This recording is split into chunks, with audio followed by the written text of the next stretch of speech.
I was listening to you a couple of nights ago, and you were talking to these people, and they were saying that Israel, the Jews, did not have the right to gain Israel from the Palestinians. And I was just saying, throughout history, the Jews have been persecuted, obviously from the Holocaust, and we were granted Israel as a result of this. And I feel that granted by whom? We were granted from Britain and other countries granted us that. Well, what right did Britain have to grant you somebody else's country? Well, it's due because we lost 6 million people. No. I'm not arguing about that. I'm going to come on to that. But what right did Britain have to grant you somebody else's country? We had the right because we lost 6 million people and we did not have a home. Well, yeah, I'm going to ask you for a third time. What right did Britain have to grant you somebody else's country? Well, they didn't. Well, they were giving us the right because it was they were basically gave us because of the. But they gave you somebody else's country. That's the point I'm making, Alex. Can you deal with it? Yeah, but the Jews have had to have also had to. They've dealt with this throughout history. Well, Alex, I don't know if you came on with a script and you can't deviate from it. Can you please answer that point? And we'll come to the Holocaust and who was responsible for it and who should have paid and what they should have paid for it. But given that you've said Britain granted you, and you're presumably saying you because you're Jewish, somebody else's country, I'm asking you, what right did Britain have to grant you somebody else's country?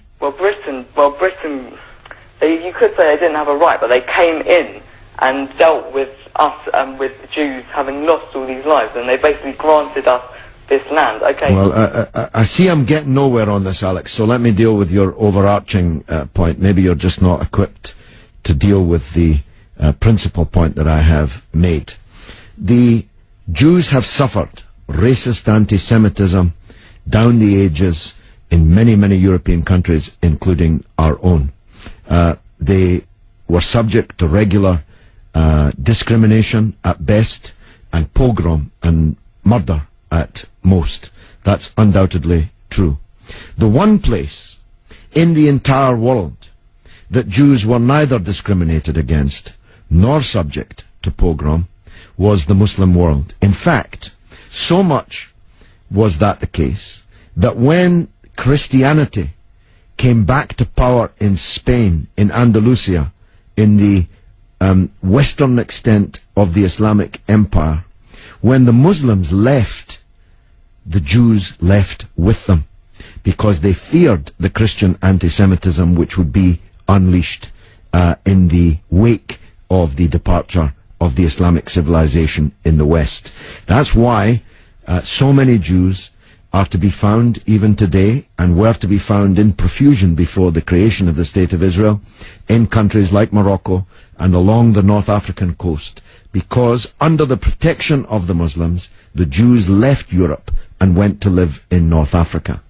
The Palestine that was wiped off the map when Britain granted you somebody else's country had Jews living side by side with Christians and Muslims for century upon century without the slightest trace of discrimination or violence or pogrom. So, what's happened is that Christian anti-Semitism in Europe, which massacred 6 million Jews in the greatest crime in human history, was paid for not by the Christian countries of Europe that either practiced or turned a blind eye to that anti-Semitism, but was paid by the very people who were completely innocent of that Holocaust, who had never persecuted the Jews, who had never pogromed the Jews.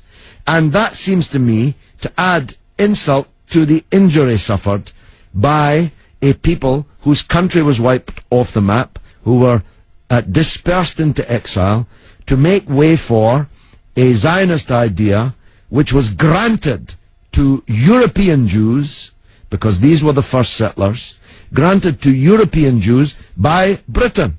And as you have singularly failed, 4 times I asked you, to acknowledge that Britain had no right to give away somebody else's country, one country given to a second people the land that actually belonged to a third people, it seems to me an all-round injustice, don't you think, Alex? Yeah, I agree that they didn't so much have the right, but they were stepping in after the Holocaust to grant it to the Jews. But it was It was long before the Holocaust that Britain stepped in. Britain stepped in 1917 with the Balfour Declaration made by the British Minister Balfour on our behalf to a group of atheistic Zionist Jews. I make the point about atheism because it's now claimed that this is some biblical land right, as if God was an estate agent. The men to whom Israel was promised were atheistic Jews. They were not only not speaking for all Jews, they represented at that time in 1917 a tiny proportion of the world's Jews. Most of the world's Jews supported communist or socialist parties and ideas at that time. The Zionists represented a tiny sliver of Jewish opinion at that time. Yet Balfour promised them the land which belonged to a third people, without consulting either the British or the world's Jews, and least of all, consulting the Palestinians. Okay, well, thanks very much for talking. Okay, Alex, thanks for listening, my friend.